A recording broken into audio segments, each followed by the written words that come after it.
In Nigeria, I think we are on the right track. 1.4% of Nigerians are living with HIV and AIDS. And what they say, that 1.4% is translating to about 2 million Nigerians that are living with HIV and AIDS today. We are also able to say of these 2 million Nigerians that are living with HIV and AIDS today, nearly 1.8 million people are already on antiretroviral drugs. Today, the most important thing really we want to communicate to the world that HIV is no longer a killer disease to anybody. Whoever has the virus in his body should not die of that virus. There's hope. That's the truth. If you're able to take treatment, adhere to your treatment, there's hope. And what I really wish for, someday, because science is evolving. Someday I just wish I could wake up and I hear the scientists say, you know what, we now have a cure for this virus. And I believe it will happen, hopefully someday. But the truth is, when people are aware, when people understand that this family member has HIV, that doesn't mean I cannot hug her. That does not mean we can't eat from the same pot. That does not necessarily mean we cannot sleep on the same bed. I think the level of stigmatization starts to reduce from there. And when you have families that now understands that, okay, a person is living with HIV/AIDS does not mean he or she cannot function optimally. Does not mean he or she cannot, achieve his or her goals or aim in life. Then they themselves can then help to transcend the information to the larger society.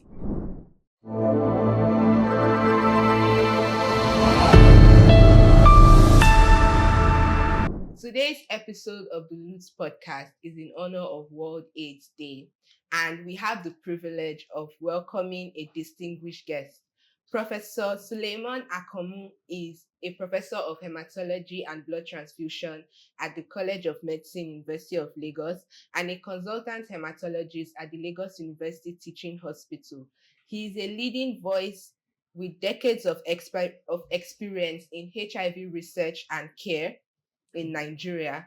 Professor Akanmu's work bridges clinical expertise, research, and public health advocacy, making him uniquely positioned to help us understand the challenges of HIV and AIDS in Nigeria today, and how we can all play a role in transforming the response for a healthier future.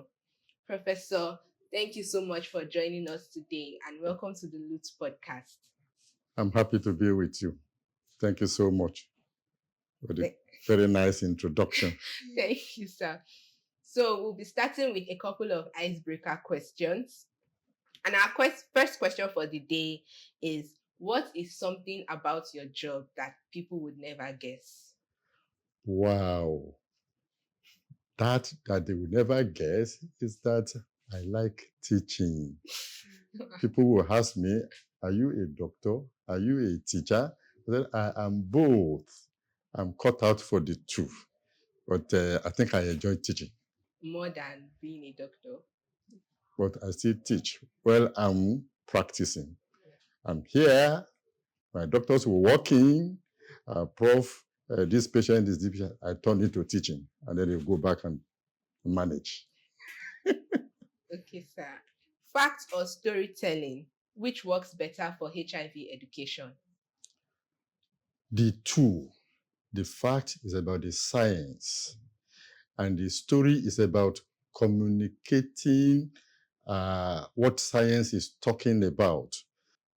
Today, the most important thing really we want to communicate to the world that HIV is no longer a killer disease to anybody. Whoever has the virus in his body should not die of that virus. And everybody would die, but HIV will not be the cause of death. And we can explain why this has come to be. Science just have told us today that we can lock that virus within the human nucleus will not be able to replicate itself. As long as it's not able to replicate itself, it just stays there until the individual's allotted lifespan has come.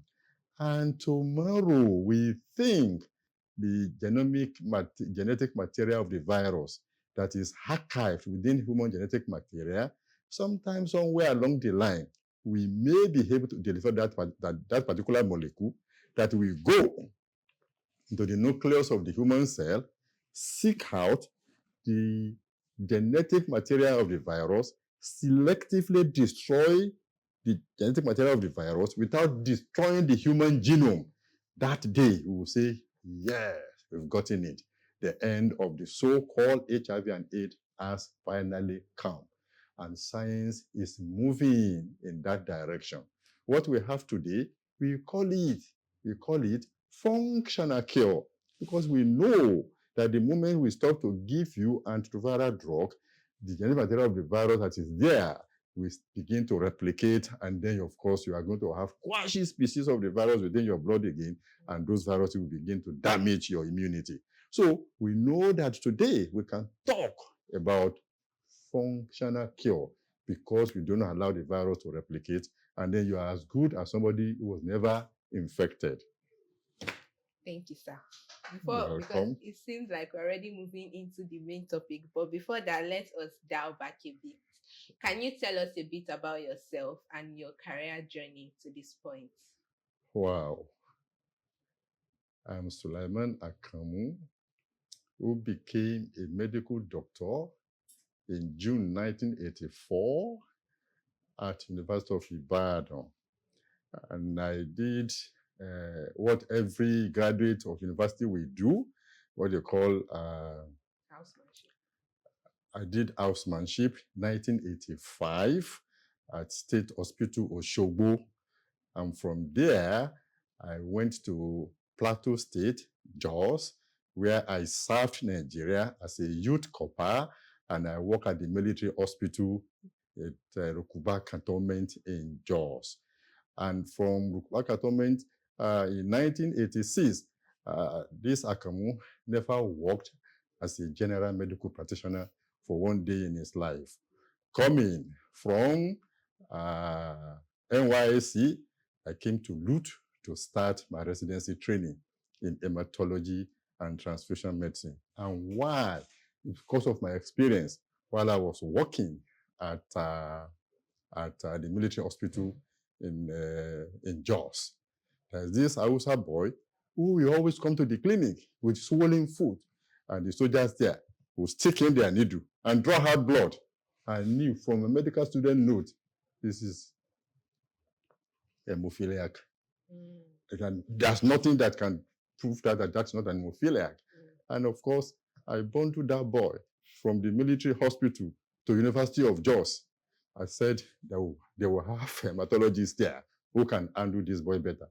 Lo and behold, there was not even no department of hematology and blood transfusion at the University of Jos at that time, 1986, 1985, 1986. Like, what me as a medical student will diagnose, there's no department here. I was honestly disappointed. I left that place. I just came. I want to do hematology. That's just it. And I've been doing hematology until the HIV pandemic came. Because the HIV pandemic came around 1981. I joined the Department of Hematology and Blood Transfusion in 1986. And my head of department at that time, that is 1987, received some gas from CDC Atlanta. By that time, they are saying HIV is not only a disease that is transmitted through sex, it is largely transmitted through blood and blood products, and that every unit of blood that has to be transfused to any blood recipient must be tested and found negative of HIV.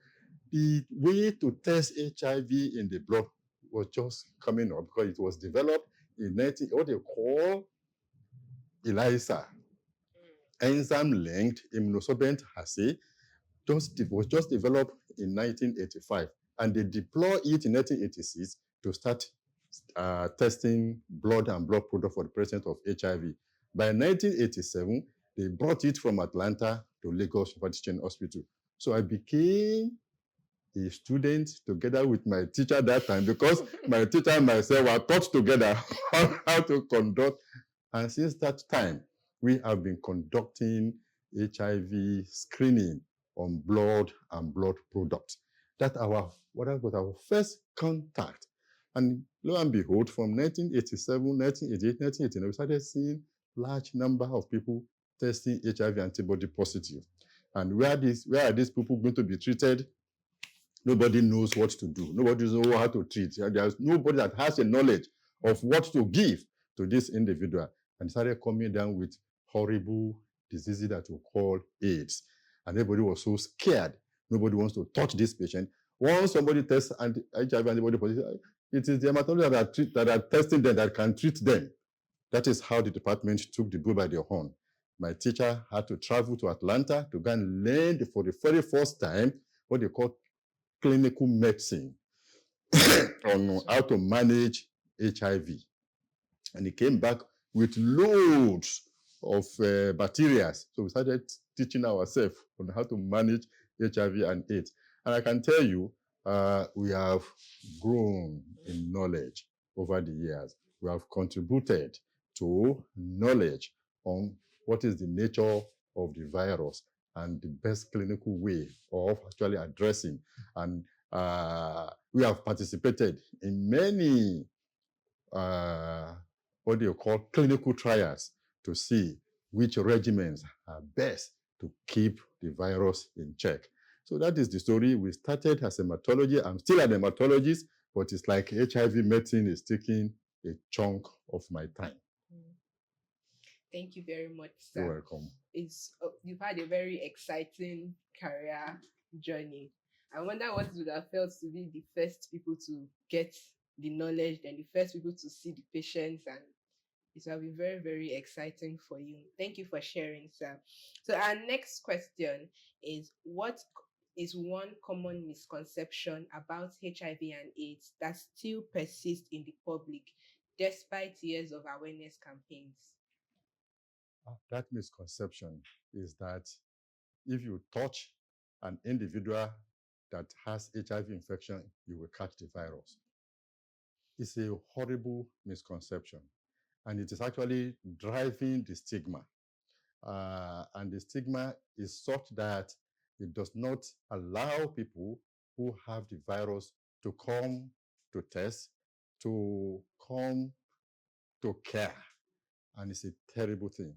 I use this type of question as a teaching point to let people know that sitting down, handshaking, pecking, using same eating utensils, sharing toilets does not transfer virus from one person to the other. More than 60 types of routine household contacts, including sharing your singlet, including sharing a bed, but not sharing sex, including sharing your toilet, sharing your heating, cooking utensils, and hugging, pecking, none of them that have been studied, of 60 different types of routine household contact, none that have been found to be capable of transmitting HIV. Not even a situation where you sleep with an individual with HIV infection and mosquito bite, and you expect that mosquito will come and bite you again and will transfer the virus to you. It doesn't happen. And the simple reason is the fact that, look, that mosquito is not a greedy creature. Mosquito feeds only once in 24 hours. If it bites and takes a successful meal now, it will be looking for another successful meal in the next 24 hours. By that time, that's one thing to know about the virus. HIV happens to be one of the weakest of all viruses yet known to man. Why?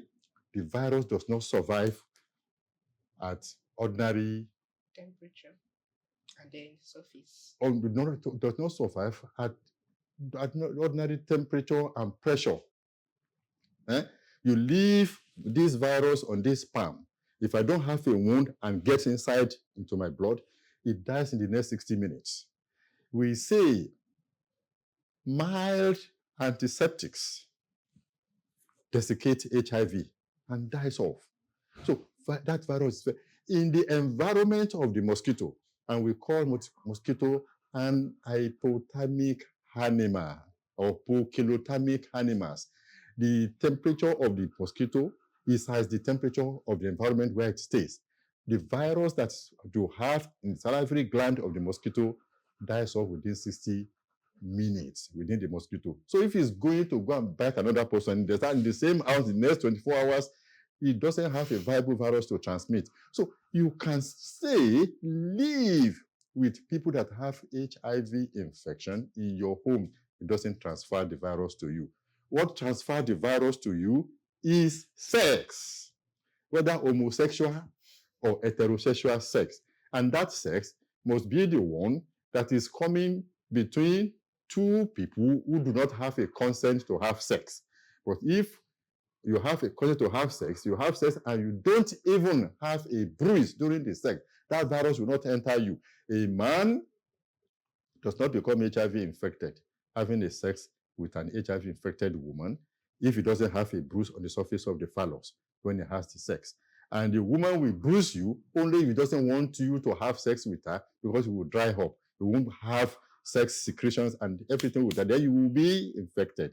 It is the woman that has a higher risk of becoming infected when he has sex with an HIV infected man, because that one deposits HIV contaminated sperm. And if it happens to be one of the 80 women who will not have what we call healthy cervix, the woman will catch it. So why the women are at higher risk of becoming infected is that only 20% of women have what we call healthy cervix. By healthy cervix, we mean that on the surfaces of the cervix, you have no microscopic ulcerations that HIV sees as a receptacle with which it can enter into the human body. So, but majority of women, 70 to 80% of women do not have healthy cervix. And if an infected sperm get deposited there, it is a problem. So this is the situation. So that misconception that you touch an HIV infected person, you catch the virus, is fueling what we call stigma. Stigma is not allowing people to come to test. And when they come to test, they want to hide their drugs. They want people to know that, and that is actually going to delay our journey towards ending the AIDS epidemic. And we have a journey. That journey is by the year 2030, when we want to declare that there should be no new infection anywhere in the world. And that those people are already living with HIV, yes, they continue to live with their HIV without having the capacity to transmit it to another person. So at the end of their lives, HIV will just whistle away. That is if we don't even have the motive that is going to give absolute cure. We believe that with what we are doing today, we are able to get through to what we call virological suppression. You are incapable of infecting another person. And that is what you want to achieve. And if you are not going to be able to transmit the virus to another person, it means we will not be recording new infection. What we call incidence rate of HIV infection, we drop to 0. But that misconception you talked about may not allow us to get there. Because once the stigma is still there, it's a big issue, it's a big problem. Thank you very much, sir.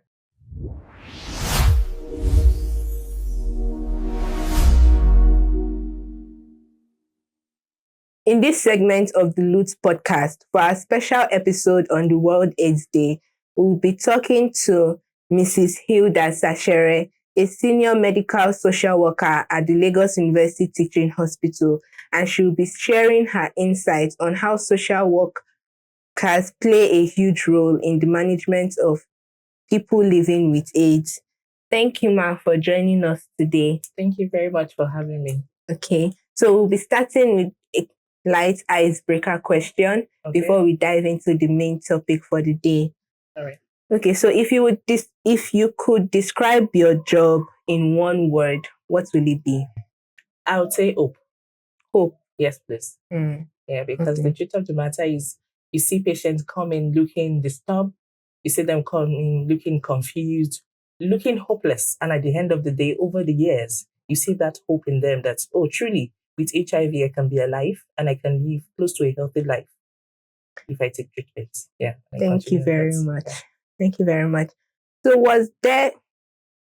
for our first question, I would want to know, can you tell us a little bit about yourself? And was there a turning point or personal experience that drew you into medical social work? All right, thank you. Thank you for the question. So let me start by saying my name is Sasere Hilda Sasere. I'm from Delta States, and I've been practicing as a medical social worker for close to a decade now. I have 2 adorable kids. And my sojourn into social work, I would say growing up, really, I didn't know what I wanted to do. You see some children come around to say, oh, mommy, I want to be a doctor. I want to be a nurse. I, for one, I wasn't sure. Like, I didn't have that path clearly opened, and how I got into social work basically was as a result of me coming to LUTH back then during my undergraduate days for placemates. And I was opportune to be at one of the counselor's office where they were doing counseling for a young lady that had been raped at some time. And at that particular time, she wanted to disclose to a partner and she didn't know how to go about it. And she was just so scared of losing the guy. So the counselors, after counseling her, I saw how, hope came back alive. Let me use that word. How she was able to say, okay, I think I can pull through. And at the end of the day, the partner was, invited. They had a counseling section with him. They educated him, also psycho-educated him about understanding that, that you have a partner that has HIV does not mean the end of the world. And the truth of the matter is you guys could live together. If she's well suppressed, the chances of you being infected is removed. She can have your children. And, there was so much education that was given to the both of them. And years later, I see the lady today and she's waxing strong, healthy, and happy in her home. Thank you so much for sharing that with us. That was such a powerful story. Thank you very much. Into what some people would consider an unconventional career path, especially in Nigeria. Exactly. So what role do medical social workers play in HIV/AIDS care, especially within a multidisciplinary team?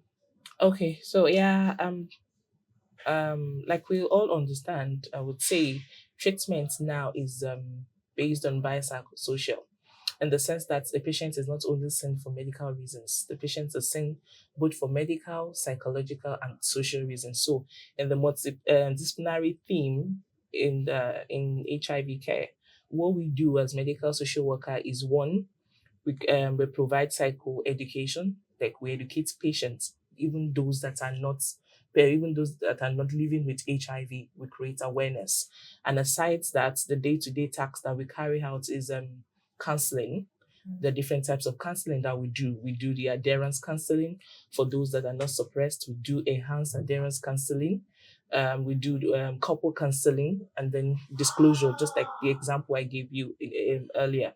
And we do referral cases to some patients have comorbidity illnesses, like they're not only having HIV, they have other medical issues that need care. So we do referrals to other healthcare providers that need such. Okay. Thank you so much for giving us a little bit of insight. Yeah. Okay. So many patients experience judgment, fear, and stigmatization, even internal stigma after diagnosis. Exactly. So what practical strategies or coping skills do you teach patients to help them navigate these emotions? Okay, so just like you mentioned, some people self-stigmatize themselves, not even institutional stigma or family stigma. They just look at themselves and they believe they don't deserve the best. They believe, oh, because I'm living with HIV, I should not explore. I should not go out and seek opportunities that I can, benefit from, even though they have the qualifications. So part of the coping skill we teach is HIV has a support group, where you have people that have been living with the virus for several years. We have patients that have lived with HIV for 20 years that are doing very well, and part of what the support group does is that those that are newly diagnosed join this so as to be able to express themselves, get strength from one another. They're able to come out to say, you know what, I have one or two challenges. How have you been able to deal with it over the years? And the people that have been there for a while are able to share their experiences with them and they learn from that. Then aside that, we equally tell them not to overshare, because the truth is we can't take away stigmatization and discrimination. So you disclosing to someone, there are three questions you should ask yourself: of what importance is this? Where and how am I disclosing?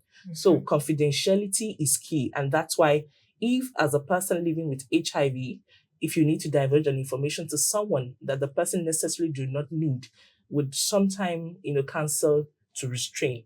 It's better, the information is passed by a professional if need be, than you just, because some people would tell their friends, oh, you know what, I have HIV. And at the end of the day, maybe as a result of just one or two misunderstanding, the friends goes about saying, oh, do you know that lady? Yeah, let me tell you what you guys don't know. So the three basic questions you ask yourself: this information I'm about diverging, is it important?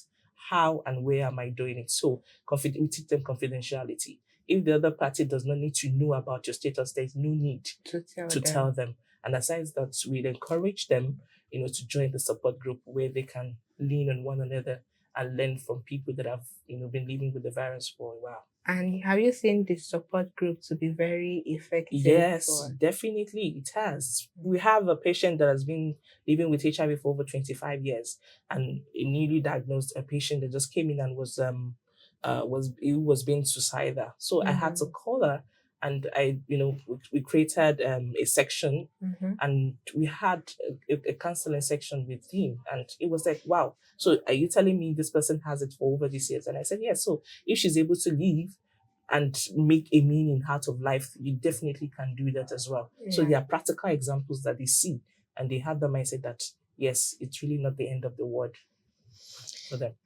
Thank you. You're welcome. HIV affects more than the individual. Yeah. Their parents, their families, their spouses, caregivers, they also feel the impact. So how do you counsel them to provide healthy and non-judgmental support for the people living with HIV?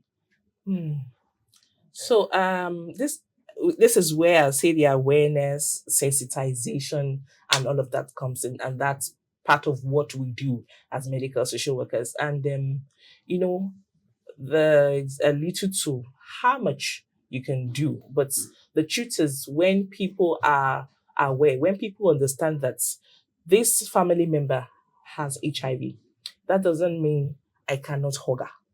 That does not mean we can't eat from the same pot. That does not necessarily mean we cannot sleep on the same bed. I think the level of stigmatization starts to reduce from there. And when you have families that now understands that, okay, a person is living with HIV/AIDS, does not mean he or she cannot function optimally. Does not mean he or she cannot, achieve his or her goals or aim in life. Then they themselves can then help to transcend the information to the larger society and makes it easier for every one of us. But I really do not know why there's so much, stigma around AIDS. But the truth is, there are other chronic illnesses that people have, and I would say I want to use the word fortunate to live, long enough, like those that are living with HIV. Someone with cancer, the prognosis is usually bad. But you see people that have HIV/AIDS over the years that are on medication, adhering, living close to a normal life, healthy normal life. And I really wonder. But part of what we do is sensitization, awareness, educating the society, not only our patients. And then just like, we celebrated the World AIDS Day on the 1st of December, these are ways at which we equally push the information out that, having HIV does not mean the person cannot exist or attain whatever height it is they want to attain. It's just we all loving one another, tolerating one another more, and understanding that this is just one illness like every other illness out there. Okay. Thank you very much. You're welcome. Some people have good intentions, Yes. like you said, but and especially their family members, but Yeah. they still end up doing things that might come across as discriminatory. So, what are some common mistakes you've seen that your families or friends have made that rub off the wrong way, but it's genuine mistake that you can correct here? I think usually when it comes to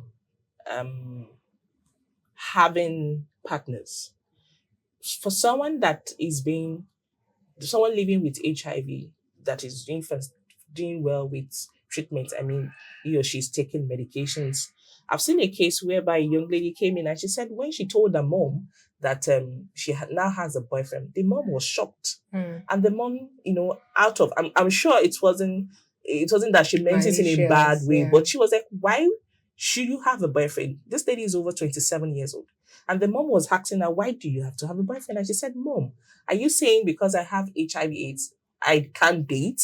I can't be married? Or what exactly are you saying? And then before the mom could say, oh, okay, no problem.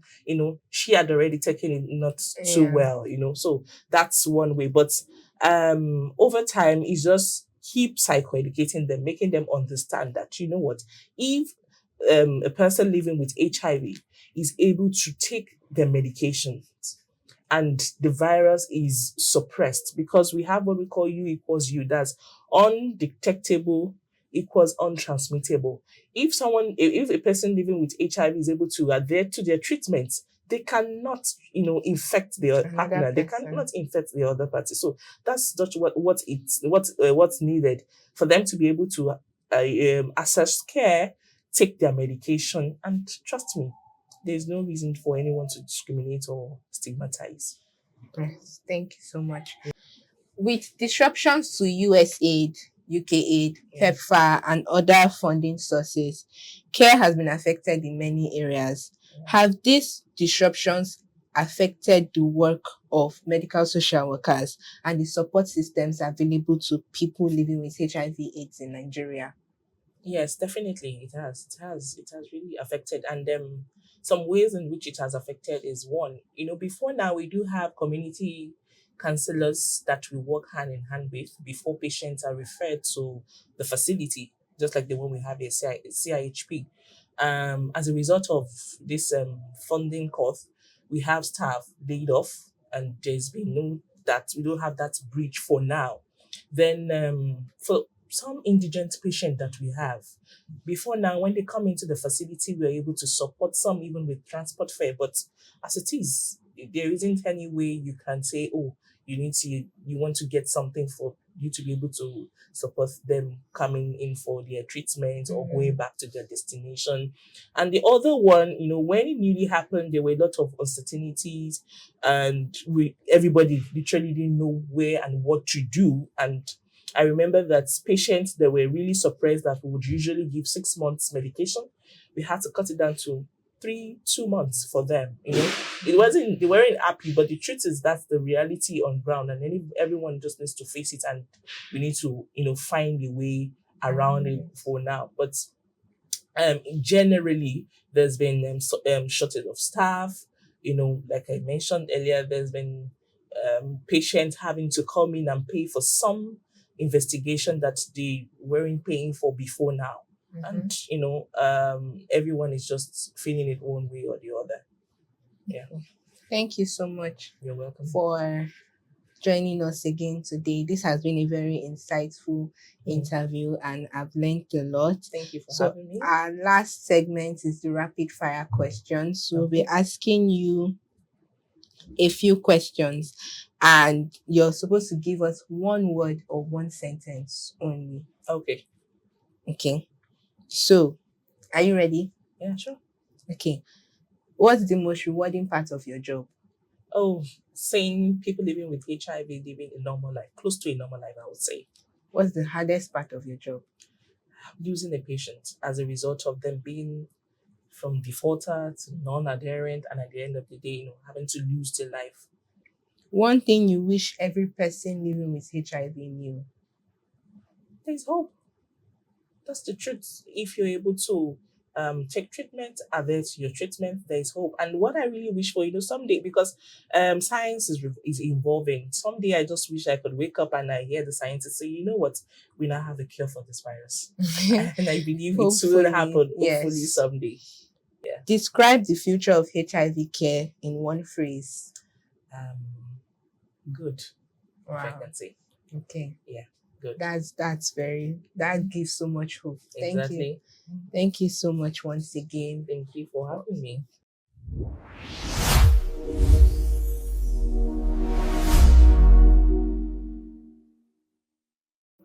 Thank you for joining us on this episode of the LUTH Podcast that was filmed in honor of World AIDS Day. I hope you had a good time. We hope you learned a lot from our honorary Professor Akanmu and our wonderful Mrs. Hilda. Don't forget to like, comment, and share this episode so that you can support our channel and keep these important conversations going. See you next time.